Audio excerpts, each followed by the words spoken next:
សម្រាប់ពុកម៉ែបងប្អូនដែលកំពុងតែមានបញ្ហាផ្លោកនោមបញ្ហាខ្សោយតម្រងនោមរលាកតម្រងនោមបញ្ហាគ្រោះក្នុងតម្រងនោមទាក់ទងជាមួយបញ្ហារីកក្រពេញប៉ូស្តាតសម្រាប់ពុកម៉ែបងប្អូនដែលកំពុងតែមានអាការៈធ្វើទុក្ខដូចជាទី1អាសានោមញឹកនោមឈឺនោមក្តៅនោមអួលនោមសានោមស្រក់ទឹកនោមពពុះទឹកនោមខាប់ទឹកនោមមានក្លិនសម្រាប់ពុកម៉ែបងប្អូនដែលកំពុងតែនោមមកទឹកនោមឡើងកកឡើងកកបោពុកម៉ែបងប្អូននោមមកមានឈាមមានក្លិនពុកម៉ែបងប្អូនដែលកំពុងតែនោមហើយមានអារម្មណ៍ថាឈឺចុកចាប់មែនទែនតាមពហុនោម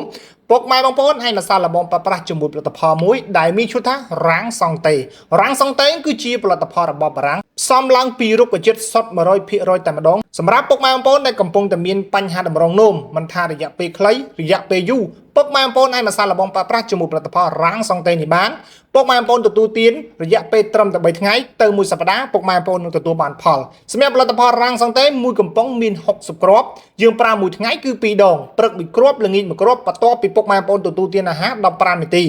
រាំងសង់តេគឺជាផលិតផលរបស់បារាំងសុទ្ធ 100% តែម្ដងផ្សំឡើងពីរុក្ខជាតិសុទ្ធ 100% តែម្ដងអញ្ចឹងសម្រាប់ព័ត៌មានបន្ថែមបើសិនជាពុកម៉ែបងប្អូនមានចង្អល់ពុកម៉ែបងប្អូនអាចតាក់ទងមកបានតាមរយៈលេខទូរស័ព្ទនៅលើវីដេអូនេះឬមួយក៏ពុកម៉ែបងប្អូនអាចឆាតចូល page ជាចុងក្រោយខ្ញុំបាទសូមអរគុណសូមជម្រាបពុកម៉ែបងប្អូនដែលជួបតែសំណាងល្អរកស៊ីទទួលទានបានគ្រប់ក្រុមគ្រួសារបាទសូមអរគុណសូមជម្រាបលា